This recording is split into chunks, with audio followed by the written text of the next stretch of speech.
आज हमें दोबारा एक साथ रहते हुए 1 साल 4 महीने और 10 दिन हो गए थे।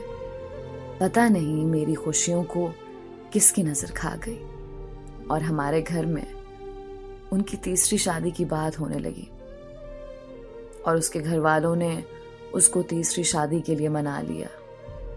लेकिन इस बार मैंने उनको मना कर दिया कि आपने शादी नहीं करनी, लेकिन वो बज़िद था कि मैंने करनी ही करनी है। उसके पाँव में बैठ गई, उसके पाँव को हाथ लगाया कि खुदा के लिए अब तीसरी शादी नहीं करो। लेकिन उसने मेरी एक ना सुनी। मैं पूरी रात रो कर गुजारती, लेकिन उसको मुझ पर तरस भी ना आया।